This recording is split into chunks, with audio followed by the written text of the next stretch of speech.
Okay, now let's look at table 9.4, and here we are going to use cross-validation. Remember in previous chapters we did in carrot, we did a train control and we gave CV as the method of sampling. In our part, decision tree, there is a built-in cross-validation option that's available, and we will use that. And let's call this CV.ct. CV for cross-validation. Okay, and when we do cross-validation like this, it's a good idea to put set seed, because the samples are generated at random. So if we have a set seed, then we will get reproducible results. So we do our part formula, so which is personal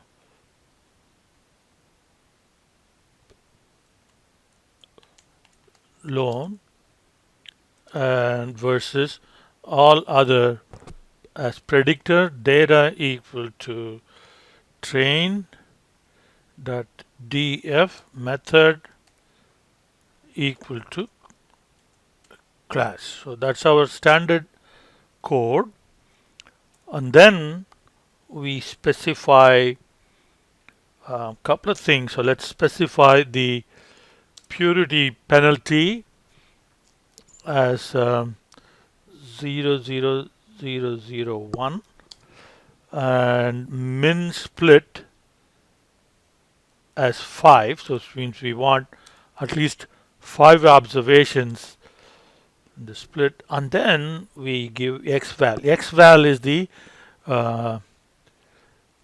is the option for cross validation. So how many folds we want. Okay, so we say 5 folds. Okay, so data will be split into 5.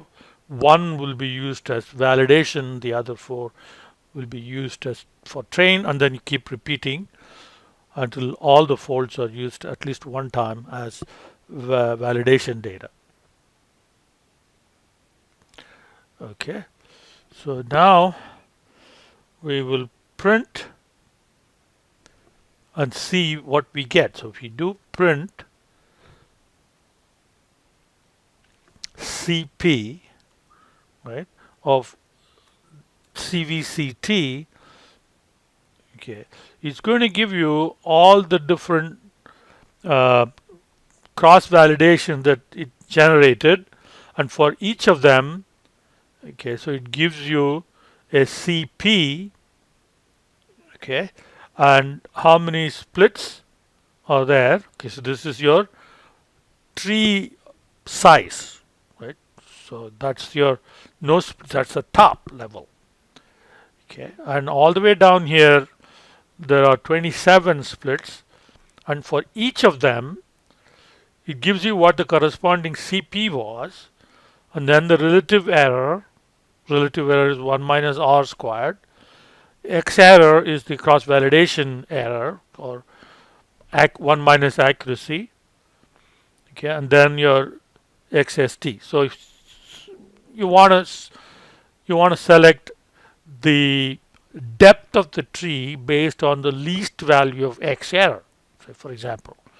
So what we need to do, so that's the pruning that we want to do. Okay, so we have to figure out what is the value of CP that corresponds with the least value of X error in this CV.ct. Okay, so first we have to find that CP, right? So we take CVCT, okay, so and then CP table. So that's where this information is. So if you print that, so you get the same thing. Okay, so now we have some rows and some columns.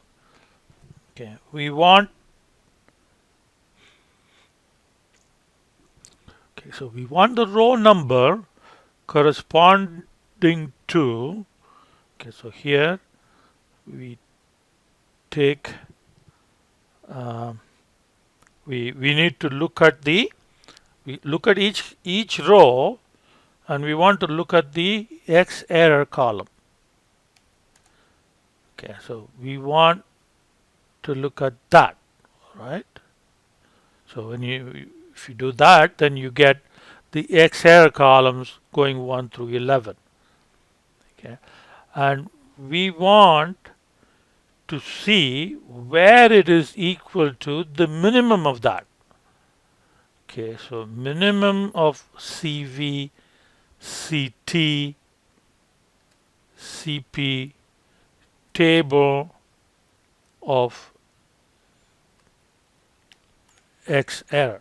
Okay, now if you run just that line of code, you get the minimum value. Okay, so if you just run that part of the code, so you get the minimum value, right? So you want to compare these two, okay, and when you do that, so you get whether which one is associated. Now it's not 1, it's not 2, all of those are false. When it is 8, it is true. So we want to know which we want to peel off that 8. So we have a method for that which is called which. If you do a which for that, so which one is true is what it's going to give you. And when you do that, you get 8. Right? Now let's capture that min X error I. Okay, so when we capture that, so you get 8 here for X error, and then we can read the best CP value. Best CP value is what? CVCT CP table. All right, we want row number 8, and we want the CP from it. So when you run that, so you get best CP is right there. Okay, CP from 8. Okay, we can print.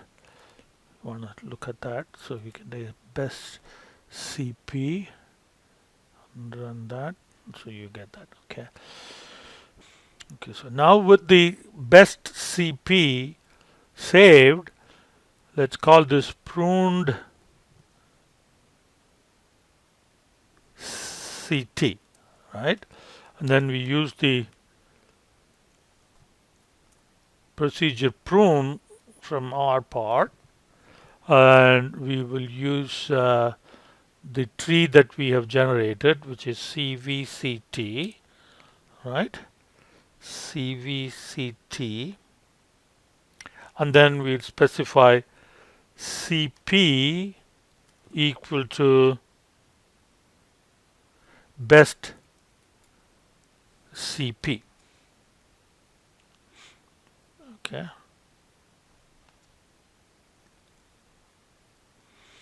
So now we have the pruned CT. So we can print the pruned CT. We'll use the PRP from here. Okay, with the leaf red and others blue. Okay, so instead of deeper CT, we will use pruned CT. Okay, and here we have to do pruned CT. All right, okay. So here is our tree, and confusion matrix is we have to get pruned CT predictions, okay, for valid. So we do predict. All right. Pruned CT. New data equal to valid.df.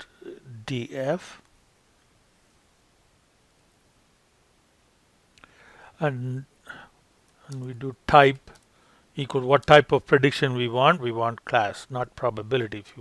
If you need to generate ROC chart, then we will do probability here. Okay, so now we have pruned CT predicted valid here as factor. Then we are ready to do the confusion matrix. Pruned predicted valid, and then the actual valid. Okay, actual should be as factor valid dot df personal loan,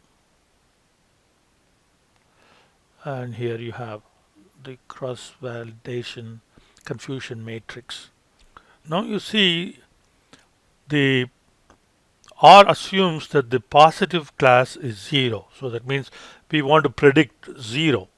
Okay, and it calculates the probabilities based on 0. All these numbers will be exactly the same, except that the focus will be different if we change the positive class to 1. So here we are now looking at personal loan, and we want to identify those customers who will accept our offer. So to do that, in the confusion matrix, what we need to do is to add an option, and so that is called positive. Okay, so positive equal to, okay, in quotation mark you specify which one should be positive. So we want 1, so positive equal to 1. Now if you run, you see positive class is changed to 1. All the other numbers would be exactly the same. Well, not exactly the same, but see, like sensitivity and specificity, okay, all of those numbers, because what is the positive class is different, so these numbers will be interchanged. So what is sensitivity if positive class is 0 is now specificity in case the positive class is 1. Okay, so the accuracy values will be conceptually same, but the interpretation will be slightly different, and you need to, this is how you set your positive class, which one should be the event, in other words.